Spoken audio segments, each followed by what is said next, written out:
Beijing plays musical chairs, my report on the National People's Congress, and Chinese markets tank. The first session of the 11th National People's Congress, the Chinese Parliament, is underway at the Great Hall of the People in Beijing and in conferences, sessions, and pressers all over the city.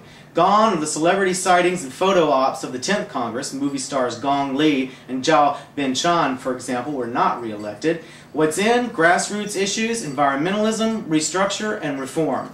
The NPC opened with Premier or Prime Minister Wen Jiabao emphasizing the challenges ahead for China in dealing with inflation. China's monthly consumer price inflation hit an 11-year high of 8.7% last month, with consumer prices rising by 9.2% in the countryside and 8.5% in the city. The biggest impact and worry was a 23% spike in food prices. The NPC says it will now pursue a tight monetary policy, an important signal with differing impacts on sectors of the Chinese economy that I will discuss in next week's show. The 2008 draft budget was presented. China's central government budget is just under 5.5 trillion yuan, or close to $750 billion US dollars, based on market exchange rates. In actuality, that figure is much higher. And the government continues to run a deficit, although quite small by global standards, estimated for 2008 at around 180 billion yuan.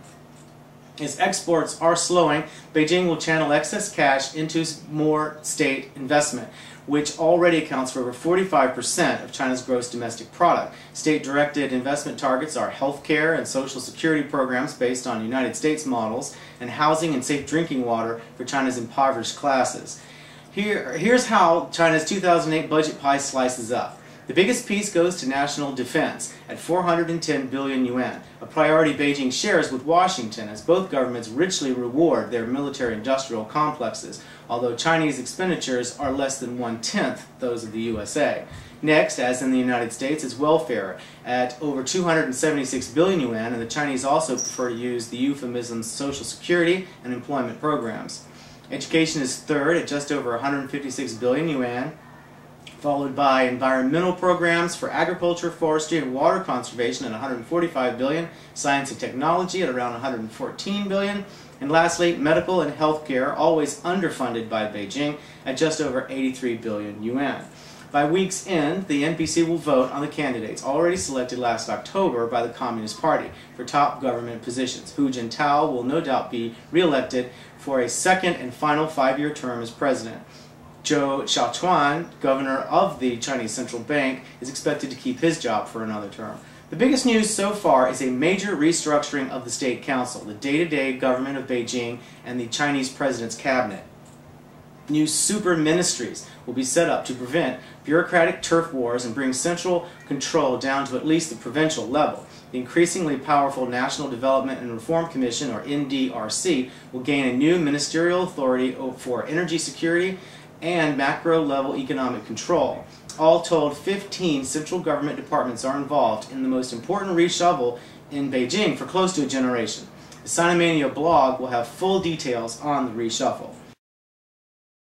The National People's Congress is one of the largest parliamentary bodies in the world, with almost 3,000 members, or deputies. Each deputy must present proposed legislation based on petitions from the people they represent, an ancient tradition that predates the Chinese Republic.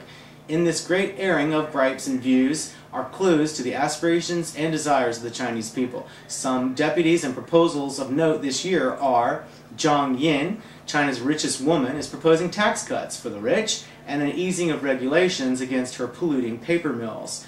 Wu Xiaoling, former vice governor of China's Central Bank, also a woman representative, a deputy on the Finance and Economic Affairs Committee, is arguing against immediate convertibility of China's currency. Tian Chingpeng, current Labor and Social Security Minister, warns of a very severe employment picture in China this year, with about 20 million new workers looking for jobs. Chen Fei, a grassroots environmental activist representing a district in coastal Zhejiang province, passed out squares of cloth to fellow deputies in Beijing to use as handkerchiefs. Chen is leading a campaign to eliminate paper waste and paper bags from China's rivers and countryside.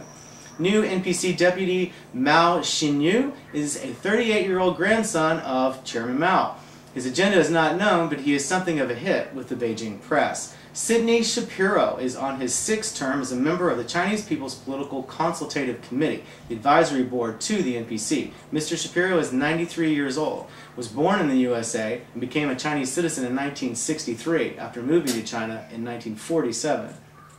Liang Shaohong, a member of the Chinese People's Political Consultative Conference and the Vice President of the China Academy of Launch Vehicle Technology, announced a 5-year plan to corporatize China's military-industrial complex. Plans are to be revealed sometime this year, and the reform will begin with the rocket sector and run through the China Aerospace, Science and Technology Corporation conglomerate. There's talk of raising up to 69 billion yuan, or over $8 billion US by 2010.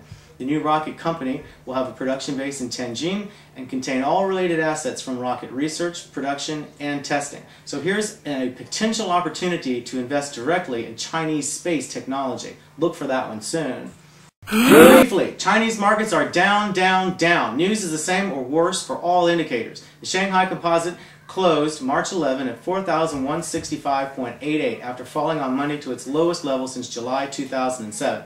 The index is now down 16% since the start of the year. Not technically a bear market, but a way out of the woods is needed soon. I'll see you next week on Sinomania for more on how the NPC will affect business and markets and the alphabet. I'll see you next time.